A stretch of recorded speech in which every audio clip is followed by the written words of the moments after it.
Kumusta mga kaibigan? Ngayon gusto kong magsimula sa isang babala. Oo, isang seryosong babala. Alam niyo ba na habang tayo ay tumatanda, ang unang bahagi ng ating katawan na nagpapakita ng panghihina ay hindi ang ating mga braso, hindi rin ang ating likod, kundi ang ating mga binti? Tama iyon. Ang mga binti ang unang kumukupas ang lakas. At kapag nanghina ang mga ito, hindi lang ito tungkol sa pakiramdam na pagod o mabagal kumilos. Ito ay tungkol sa pagkawala ng kalayaan. Isipin mo na lang, hindi ka na makakaakyat ng hagdan sa sarili mong bahay. Mahihirapan kang tumayo mula sa upuan. O mas masahol pa, maaari kang madapa at magdulot ito ng pagbabagong hindi mo na maibabalik sa dati mong pamumuhay. Nakakatakot, hindi ba? Pero heto ang magandang balita. Hindi kailangang ito ang maging kinabukasan mo. Ang mga binti mo ay parang pundasyon ng isang bahay. Kapag matibay ang pundasyon, matatag ang lahat ng nakatayo sa ibabaw nito. Ngayon, ibabahagi ko sa inyo ang 3 kamanghamanghang pagkain na makatutulong para manatiling malakas, flexible, at handang dalhin ka ng iyong mga binti saan ka man dalhin ng buhay. Kaya samahan mo ako hanggang dulo dahil hindi ito mga mamahalin o mahirap hanaping sangkap. Mga simple at abot-kayang pagkain ito na maaari mong idagdag sa iyong mga pagkain simula ngayon. At ipinapangako ko, kung susundin mo ang mga payong ito, mararamdaman mo ang pagbabago sa loob lamang ng ilang linggo. Pero sandali, mas gaganda pa ito dahil ang pinakamagandang pagkain ay inilaan ko para sa huli. Isa itong pagkain na hindi lang nagpapalakas ng iyong mga binti, kundi tumutulong din sa kalusugan ng iyong utak at puso. Maniwala ka sa akin, ayaw mong palampasin iyon. Bago tayo magsimula, may tanong ako sa iyo. Napapansin mo bang medyo humihina na ang iyong mga binti? Mas mahirap na bang umakyat ng hagdan? Parang hindi na ganoon katatag ang iyong balanse? Kung oo ang sagot mo, maaaring ito na ang video na matagal mo nang hinihintay. Gumawa tayo ng pangako sa ating sarili at sa ating mga mahal sa buhay na gagawin natin ang lahat para manatiling malakas, aktibo, at malaya. Handa ka na ba? Tara, simulan na natin. Bakit ang mga binti ang unang nanghihina? Tanungin kita, napansin mo ba na mas mabigat na sa pakiramdam ang pag-akyat ng hagdan kumpara noon? O kaya mas kailangan mo ng kaunting puwersa para makatayo mula sa upuan? Hindi lang iyan guni-guni. May siyentipikong paliwanag diyan. Habang tayo ay tumatanda, dumadaan ang ating katawan sa prosesong tinatawag na sarcopenia, ang natural na pagbaba ng muscle mass at lakas. At narito ang nakakagulat na katotohanan. Simula sa edad 40, nawawala ang humigit kumulang 1% ng ating muscle mass bawat taon. Pagdating ng edad 60, dumudoble ang bilis ng pagkawala nito. At ang hindi alam ng karamihan, ang mga binti ang unang naapektuhan. Bakit? Dahil sila ang pinakamalaki at pinakaaktibong muscle sa ating katawan. Araw-araw, ang mga binti ang nagdadala sa atin sa bawat hakbang, sa bawat pag-upo at pagtayo, sa bawat galaw natin. Para silang pundasyon ng bahay, laging may pasan, laging gumagawa ng mabibigat na trabaho. Isipin mo ang iyong mga kalamnan na parang isang savings account. Noong bata ka pa, parang tuloy-tuloy ang pagdedeposito ng lakas at tibay sa account na iyon. Pero habang tumatanda ka, nagsisimula ng mag-withdraw ang katawan mo. At dahil ang mga binti ang pinakagamit, doon unang makikita ang epekto ng mga withdrawal na iyon. Sa simula, banayad lang ang mga pagbabago. Mapapansin mong medyo mabigat ang pakiramdam ng iyong mga binti kapag paakyat ang daan. O kaya kailangan mong kumapit sa railing para hindi mawala ng balanse. Pero habang tumatagal, mas nagiging halata ang mga pagbabagong ito. Ang mga gawain na dati parang wala lang, paghahardin, pagsasayaw, o paghabol sa mga apo, ay unti-unting nagiging mas mahirap gawin. May isa pang mas seryosong bagay na dapat mong malaman. Kapag humina ang mga kalamnan sa binti, hindi lang ito tungkol sa pagkapagod. Ito ay tungkol sa pagkawala ng iyong kalayaan. Ipinapakita ng mga pag-aaral na ang mahihinang binti ay may direktang kaugnayan sa mas mataas na panganib ng pagkadapa. At para sa mga nakatatanda, ang isang malubhang pagkadapa ay maaaring magdulot ng buwan ng paggaling o mas malala pa. Sa katunayan, ang pagkadapa ang pangunahing sanhi ng pagkamatay na may kaugnayan sa injury para sa mga edad 65 pataas. Masakit marinig, hindi ba? Pero heto ang magandang balita, hindi ka walang magagawa. Hindi isang one-way street ang sarcopenia.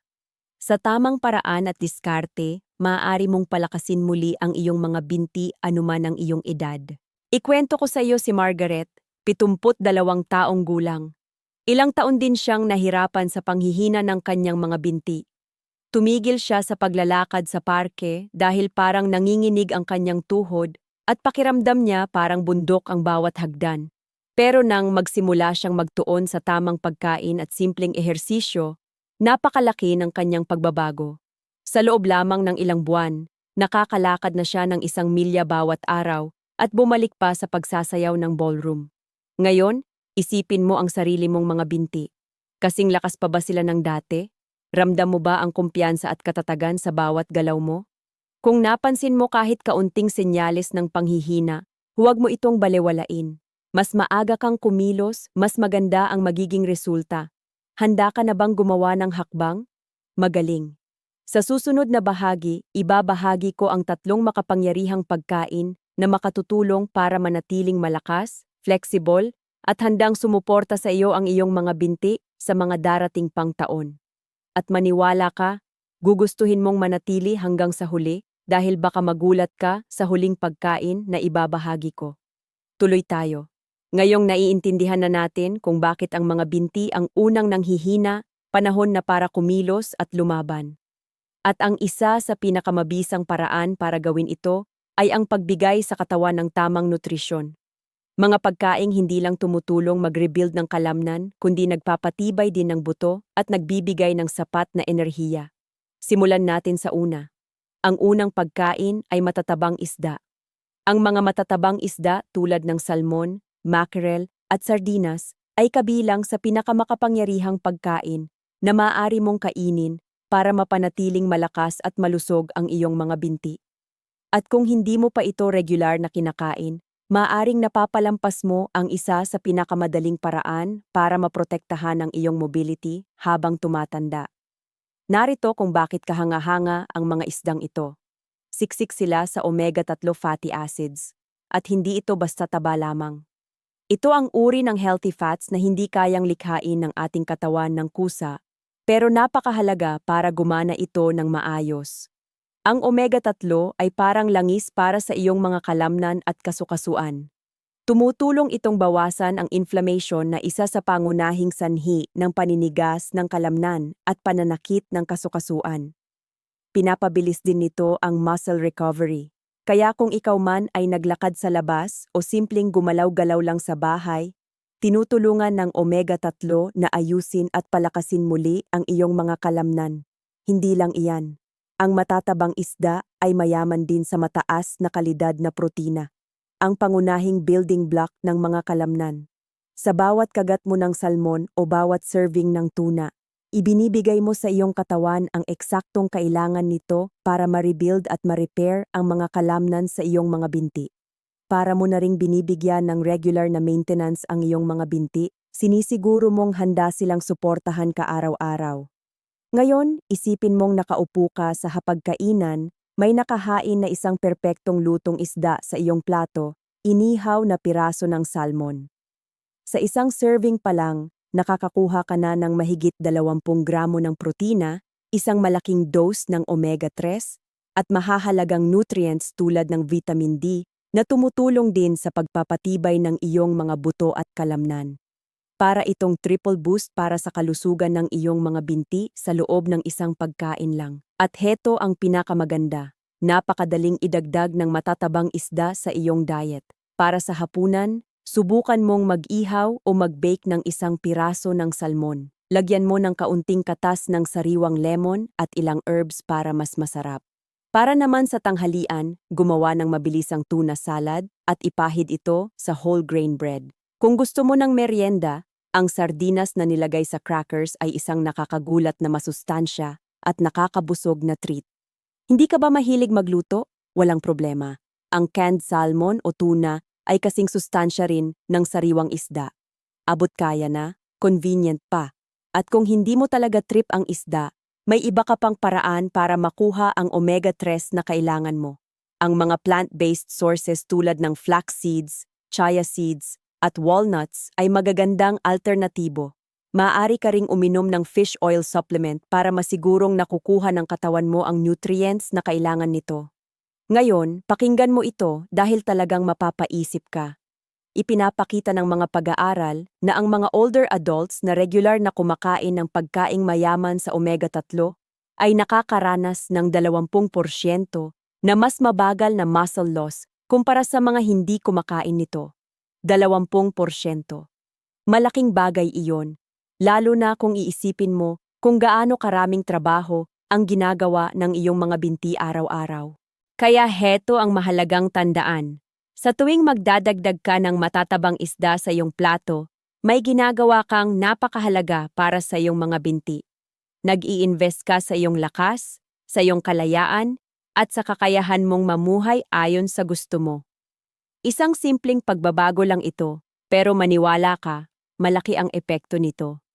Ngayon na alam mo na kung paano makatutulong ang matatabang isda sa kalusugan ng iyong mga binti, lumipat naman tayo sa susunod na kamangha-manghang pagkain na siguradong magugustuhan ng iyong mga binti. Samahan mo ako dahil ayaw mong palampasin ito. Ang pangalawang pagkain ay mga produktong gatas. Ang mga produktong gatas tulad ng gatas, yogurt at keso ay hindi lang masarap. Napakahalaga rin ng mga ito para mapanatiling malakas at malusog ang iyong mga binti. Habang tayo ay tumatanda, mas kailangan ng ating katawan ng suporta para mapanatili ang lakas at mobility. At dito pumapasok ang dairy dahil nagbibigay ito ng dalawang kritikal na nutrients na nagtutulungan, protina at calcium. Unahin natin ang protina. Ang protina ang pangunahing building block ng kalamnan, simple at malinaw. Sa bawat galaw mo, pagtayo, paglalakad, pag-akyat ng hagdan, nagkakaroon ng maliliit na punit ang muscle fibers mo. Ginagamit ng katawan ang protina para ayusin ang mga ito at sa proseso, mas lumalakas at mas tumitibay ang iyong mga kalamnan. Pero heto ang hamon. Habang tayo ay tumatanda, nagiging mas mabagal ang kakayahan ng ating katawan na mag-build at mag-maintain ng muscle. Kaya naman ang pagkuha ng sapat na protina araw-araw ay hindi na pwedeng ipagpaliban kung gusto mong manatiling aktibo at independent. At heto ang magandang balita. Ang dairy ay isa sa pinakamahusay na mapagkukunan ng high-quality protein. Alam mo ba na ang isang baso ng gatas ay may humigit kumulang 8 gramo ng protina? O na ang Greek yogurt na paborito ng maraming health experts ay may halos 20 gramo ng protina sa isang serving lang? Para mo nang binibigyan ng direktang dagdag lakas ang iyong mga kalamnan sa bawat subo. Ngayon naman, pag-usapan natin ang calcium. Kung ang protina ay para sa kalamnan, ang calcium naman ang susi sa pagpapanatili ng tibay at density ng iyong mga buto. Isipin mo ang iyong mga buto bilang pundasyon ng iyong katawan. Sinusuportahan nila ang lahat. Kahit gaano kalakas ang iyong mga kalamnan, kung mahina ang mga buto mo, malalagay ka sa panganib ng fractures at pagkadapa. Narito ang isang mahalagang punto. Habang tumatanda tayo, hindi na kasing husay ng dati ang ating katawan sa pag-absorb ng calcium. Kaya napakahalaga na masigurong nakakakuha ka ng sapat nito araw-araw. Pinapadali ito ng dairy. Isang serving lang ng keso o isang tasa ng yogurt ay makapagbibigay na ng malaking bahagi ng iyong daily calcium needs. Madali at masarap idagdag ang dairy sa iyong routine. Simula ng araw sa isang baso ng gatas, maaring whole, low-fat o lactose-free kung ikaw ay sensitibo sa dairy. Para sa almusal o merienda, subukan ang Greek yogurt na may topping na sariwang prutas at kaunting mani. Hindi lang ito masarap, isa rin itong powerhouse ng nutrients na ipagpapasalamat ng iyong mga binti. Para sa tanghalian o hapunan, magbudbud ng keso sa iyong salad o idagdag ito sa sandwich para sa dagdag na protina at calcium. Maaari ka ring kumain ng keso kasama ang whole grain crackers bilang mabilis pero masustansyang merienda. At paano naman kung hindi ka mahilig sa dairy o ikaw ay lactose intolerant? Huwag mag-alala, may mga option pa rin para sa'yo. Maraming plant-based milks tulad ng almond o soy milk, ang fortified ng calcium at magandang alternatibo. Maaari ka ring tumingin sa ibang high-calcium foods tulad ng fortified cereals, leafy greens, o calcium supplements kung kinakailangan. Hayaan mong magbahagi ako ng isang maikling kwento para makita mo kung paano ito gumagana sa totoong buhay. Si Robert, 68 taong gulang at retirado na, ay matagal na ring nakakaranas ng panghihina ng mga binti at pananakit ng kasukasuan. Iminungkahi ng kanyang doktor na magdagdag siya ng mas maraming dairy sa kanyang diet. Nagsimula siya sa simple, isang baso ng gatas tuwing umaga at isang serving ng yogurt tuwing hapon. Sa loob lamang ng ilang buwan, napansin niya ang malaking pagbabago.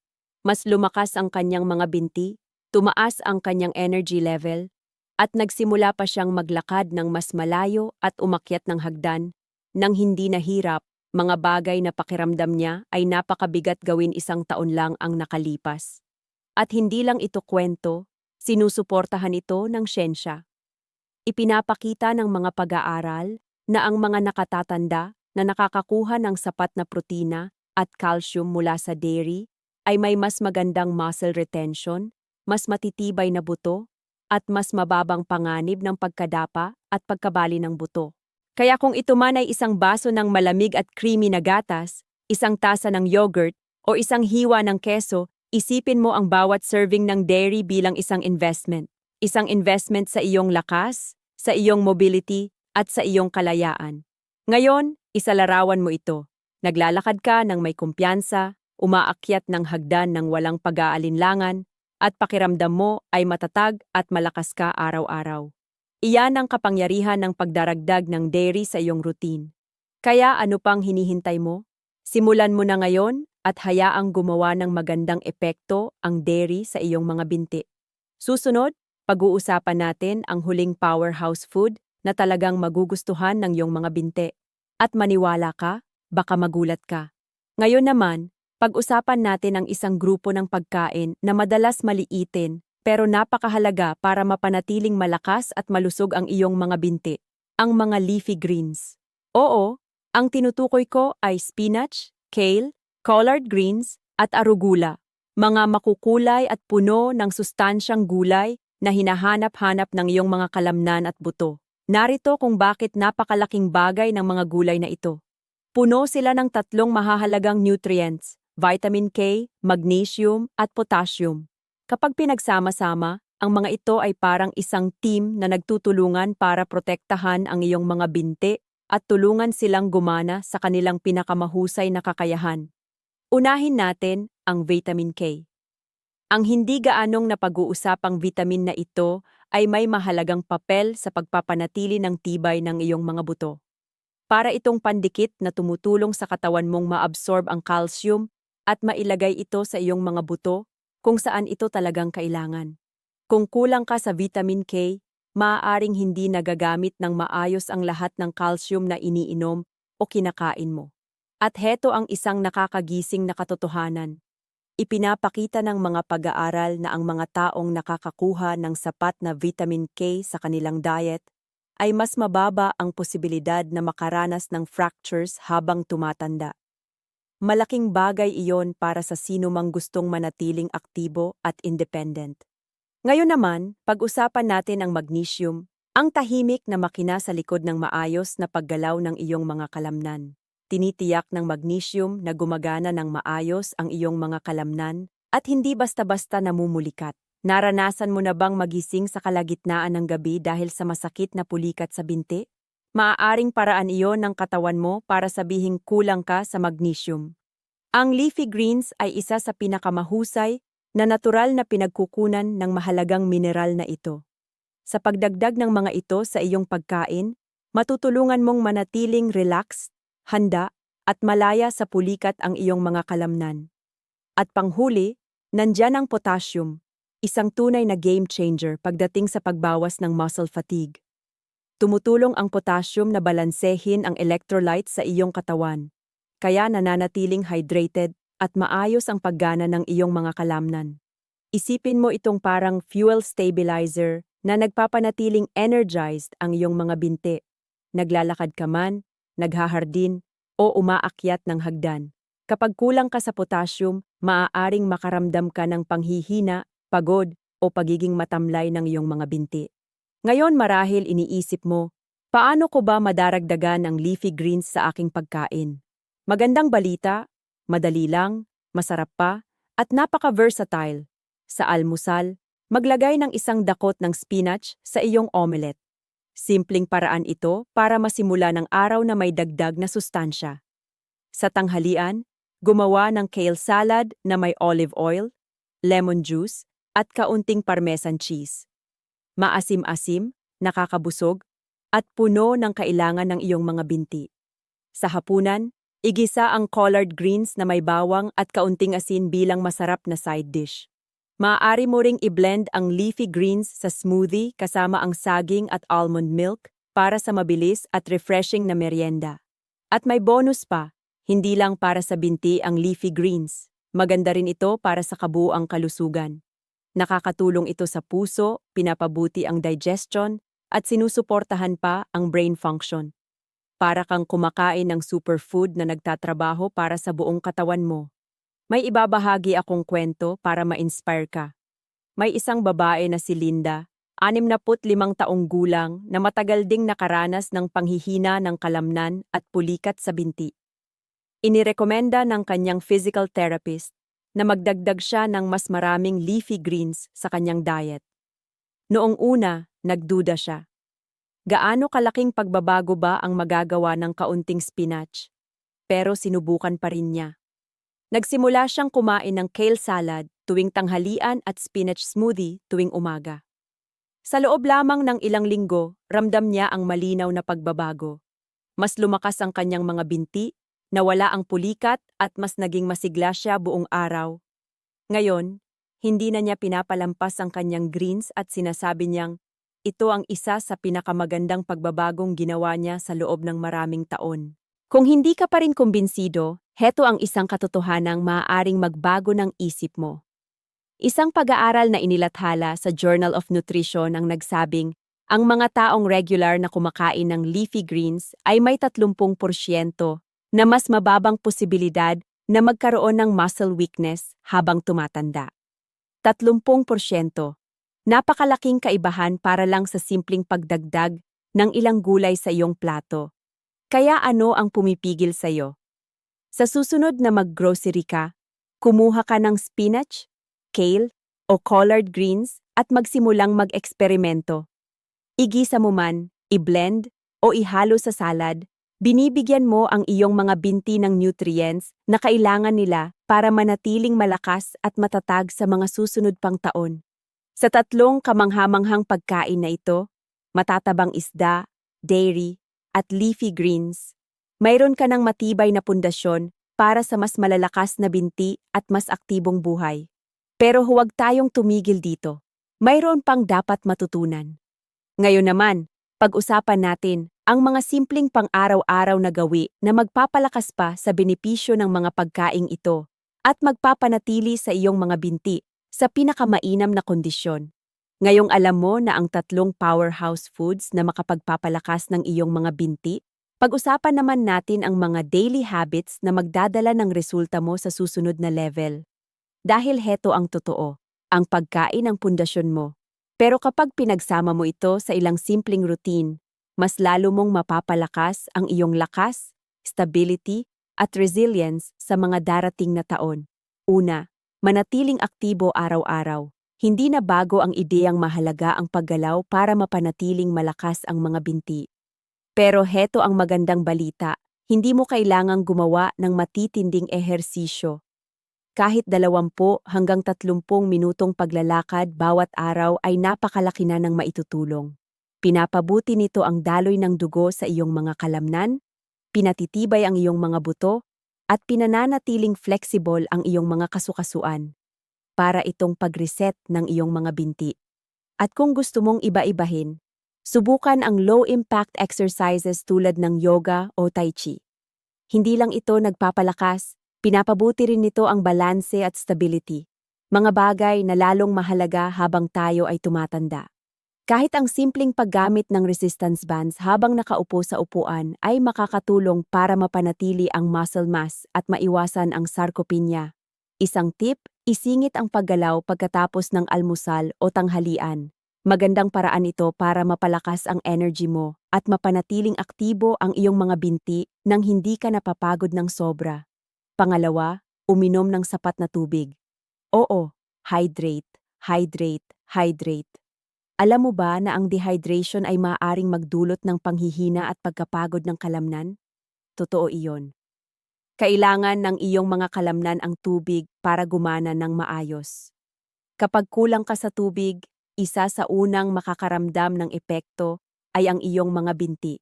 Sikaping makainom ng hindi bababa sa 8 baso ng tubig bawat araw. At higit pa kung ikaw ay aktibo o nakatira sa mainit na lugar. Isang simpleng tip na makakapagpabago ng araw mo. Simula ng umaga sa 1 baso ng tubig bago magkape o magtsaa. Maliit na hakbang, pero malaki ang epekto sa hydration at energy mo buong araw. Ngayon naman, pag-usapan natin ang tulog at recovery. Maraming hindi nakakaalam na hindi lang habang aktibo lumalakas ang kalamnan. Mas lalo itong lumalakas kapag nagpapahinga ka. Sa pagtulog, inaayos at nire-rebuild ng katawan ang muscle fibers. Para sa mga edad 60 pataas, ang 7 hanggang 9 na oras ng kalidad na tulog bawat gabi ay napakahalaga para sa kabuuang kalusugan at lakas ng mga binti. Kung nahihirapan kang matulog, subukan ang isang relaxing na routine sa gabi. Patayin ang mga screen 1 oras bago matulog, uminom ng herbal tea o magbasa ng isang calming na libro. Mas maayos na tulog, mas malalakas na binti. At panghuli, pagsamahin ang lahat ng ito sa lakas ng tamang nutrisyon. Dito nagtatagpo ang lahat. Kapag pinagsama mo ang pang-araw-araw na paggalaw, sapat na hydration, at magandang tulog sa 3 pagkain na napag-usapan natin, matatabang isda, dairy at leafy greens, nabubuo mo ang isang cycle ng nourishment at lakas. Gagamitin ng katawan mo ang nutrients para mag-repair at mag-rebuild habang ang aktibong lifestyle mo ay nagpapanatiling balanse ng lahat. Tandaan, consistency ang susi. Hindi mo kailangang baguhin ang buong buhay mo agad-agad. Magsimula sa maliit, magdagdag ng salmon sa hapunan, maglakad ng 10 minuto pagkatapos kumain. Palitan ang karaniwang merienda ng yogurt na may prutas. Ang bawat maliit na hakbang ay nagiging malaking pagbabago sa paglipas ng panahon. Ngayon, isipin mo ang mas malakas mong hinaharap. Gigising ka sa umaga na may enerhiya, maglalakad sa parke ng may kumpiyansa, aakyat ng hagdan ng walang pag-aalinlangan, at masisiyahan sa bawat sandali kasama ang iyong mga mahal sa buhay. Iyan ang kapangyarihan ng pag-aalaga sa iyong mga binti simula ngayon. Kaya tatanungin kita, ano ang unang gagawin mo? Magdadagdag ka ba ng leafy greens sa iyong pagkain? Maglalakad ka ba bukas ng umaga?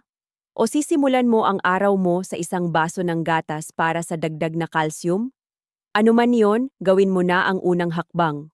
Nasa iyo na ang lahat ng kailangan mo para mapanatiling malakas, matatag, at handa ang iyong mga binti para sa mga susunod pang adventure. At bago tayo magtapos, hayaan mong mag-iwan ako ng isang huling mensahe ng inspirasyon. Binabati kita, kaibigan. Nakarating ka hanggang dulo. Hawak mo na ngayon ang mga sikreto para mapanatiling malakas, matatag, at puno ng buhay ang iyong mga binti. Napag-usapan natin ang 3 powerhouse foods, matatabang isda, dairy, at leafy greens na magpapalakas sa iyong mga kalamnan at buto. Natuklasan din natin ang mga simpleng daily habits na magpapalalim ng kanilang benepisyo at tutulong sa iyo na kontrolin ang kalusugan ng iyong mga binti tulad ng hindi mo pa nagagawa noon. Pero tandaan mo, ang kaalaman ay simula pa lamang. Ang tunay na pagbabago ay nangyayari kapag kumilos ka. Kaya heto ang tanong, ano ang isang bagay na sisimulan mong gawin simula ngayon? Magdadagdag ka ba ng salmon sa hapunan ngayong linggo? Maglalakad sa paligid pagkatapos ng almusal? O baka kasing simple lang ng pagkuha ng isang dakot ng spinach sa grocery? Ano man iyon, tandaan mo ang unang hakbang ang susi sa mas malakas at mas malusog na ikaw. At isang mahalagang paalala, hindi kailanman huli ang lahat para alagaan ang iyong kalusugan. Ang iyong mga binti, ang iyong pundasyon. Sila ang magdadala sa iyo sa paggalugad, sa mga alaala, at sa masayang pamumuhay. Sa pag-aalaga sa kanila ngayon, nag-i-invest ka sa iyong independence, sa iyong kalayaan, at sa iyong saya sa mga susunod pang taon. Sa bawat masustansyang pagkain na pinipili mo, sa bawat hakbang na ginagawa mo, literal man o simbolikal, nagpapahayag ka ng isang malinaw na mensahe. Hindi ako bumabagal, nagsisimula pa lang ako.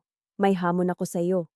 Ibahagi mo ang video na ito sa isang taong mahalaga sa iyo, kaibigan, kapamilya, o sino mang maaaring makinabang sa kaunting inspirasyon para mas alagaan ang kanilang kalusugan.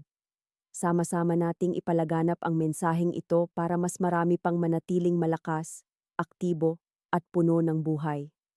Kung may nakuha kang halaga mula sa video na ito, huwag kalimutang i-like at mag-subscribe sa aming channel para sa mas marami pang tips, payo, at inspirasyon na tutulong sa iyo na mamuhay ng pinakamahusay sa anumang edad. At bago ka umalis, mag-iwan ka ng komento sa ibaba. Ano ang isang bagay na excited kang simulan para sa kalusugan ng iyong mga binti? Gusto kong marinig ang kwento mo. Nakaka-inspire ito sa akin at maaaring maka-inspire din sa iba. Maraming salamat sa paggugol ng oras mo kasama ako ngayon. Tandaan mo, ang kalusugan mo ang pinakamahalagang regalo. Alagaan mo ito at dadalhin ka nito sa bawat adventure, bawat alaala, at bawat sandaling tunay na mahalaga. Hanggang sa muli, kaibigan, manatiling malakas, manatiling aktibo, at patuloy na umusad. Kaya mo ito. At nandito ako, sumusuporta sa iyo sa bawat hakbang ng iyong paglalakbay.